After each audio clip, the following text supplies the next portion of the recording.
perles d'histoire. Tous les vendredis, un nouvel épisode issu des meilleurs récits du podcast Culture G.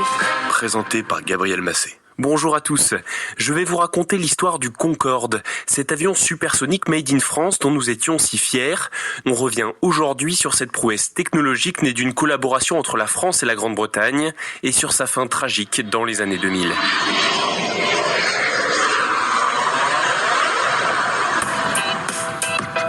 Le 2 mars 1969, après une dizaine d'années de développement, le Concorde décolle pour la première fois de l'aéroport de Toulouse. Il vole pendant 27 minutes. Magnifique atterrissage, ouverture du parachute frein. Autour de nous des applaudissements, vraiment. Depuis si longtemps que nous attendions ce premier vol, vraiment. Autour de nous, tout le monde est heureux. Les constructeurs Sud Aviation et British Aircraft Corporation ont estimé qu'ils allaient vendre dès les premières années plus d'une centaine d'appareils. 70 Concorde ont même déjà été précommandés par les compagnies aériennes. Il faut dire que ça fait rêver. Vitesse de croisière 2200 km/h. Le Concorde peut relier Paris à New York en 3h30.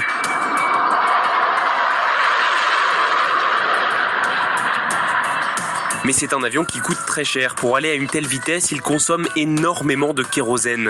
Le premier choc pétrolier en 1971 rend son exploitation beaucoup moins intéressante. Si le prix du carburant augmente, c'est la marge des compagnies aériennes qui diminue. Et puis la même année, l'administration fédérale aéronautique américaine décide d'interdire aux avions civils de survoler son territoire à une vitesse supersonique. La jalousie te sied mal, mon jeune ami. Pour toutes ces raisons, quasiment toutes les précommandes sont annulées et finalement les deux seules compagnies à exploiter vraiment le Concorde sont Air France et British Airways. Y a rien de pire que l'humiliation et une perte d'argent.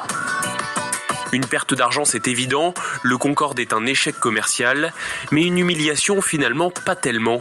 Dans un contexte de guerre froide où les deux grandes puissances mondiales sont les États-Unis et l'Union soviétique, c'est l'occasion pour la France de rappeler qu'elle est un pays de l'innovation, à la pointe en matière de technologie. En décembre 1971, avant l'exploitation commerciale du Concorde, Georges Pompidou l'a utilisé pour se rendre à un sommet mondial aux Açores. Le président des États-Unis, Richard Nixon, est venu lui en Boeing 707. Là-bas, le Concorde est pour tout le monde un objet de curiosité. Nixon lui-même a demandé à monter à bord pour le visiter. Pas mal. Non, c'est top classe. C'est très beau, c'est très beau. J'adore. Pendant près de 30 ans, le Concorde va voler sans faire la moindre victime. Jusqu'au 25 juillet 2000, le jour du tragique accident de Gonesse. Il est près de 16h30 à l'aéroport de Roissy. Le vol 54-90 d'Air France s'apprête à décoller. Il s'élance, un pneu éclate et des débris perforent un réservoir. Une gigantesque flamme s'échappe de l'avion pendant qu'il s'élève au-dessus de la piste. 2 minutes plus tard, il s'écrase sur un hôtel de la commune de Gonesse, provoquant la mort de 113 personnes. Parmi les victimes, 100 passagers, 9 membres d'équipage et 4 employés de l'hôtel. Pour l'une d'entre elles, c'était son premier jour. L'avion qui s'est écrasé était le plus ancien Concorde encore en exploitation, mais il avait subi une révision complète 4 jours avant le drame. C'est maintenant un travail long et minutieux qui attend les experts. Ils devront analyser tous les débris de l'appareil, environ 100 000 pièces différentes. Vous venez d'entendre un extrait d'un reportage diffusé sur la 3 2 jours après le drame. Les experts du BEA, le Bureau Enquête Accident, concluent que le crash est dû à une collision entre le pneu avant droit et une lamelle métallique en titane présente sur la piste. Elle serait tombée d'un autre avion quelques heures plus tôt.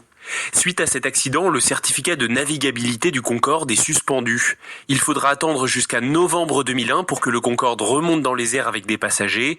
Il a subi des modifications importantes pour éviter à tout prix un nouvel accident.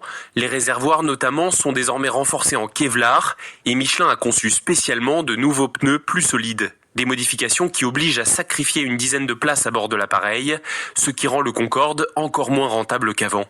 Avec les nouvelles normes contre la pollution, la hausse du prix du kérosène, la baisse du nombre de passagers depuis l'accident de Gonesse et une maintenance extrêmement chère, Air France et British Airways font une annonce simultanée en avril 2003. Leurs Concorde ne voleront plus l'année suivante. C'est la fin d'un mythe, il faut à nouveau 7h50 pour faire Paris-New York.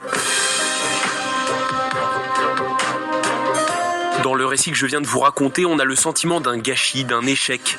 La France et la Grande-Bretagne ont effectivement perdu beaucoup d'argent dans cette histoire, mais finalement c'est grâce aux technologies développées pour le Concorde qu'Airbus a pu devenir ce qu'il est aujourd'hui, un leader mondial de l'aéronautique.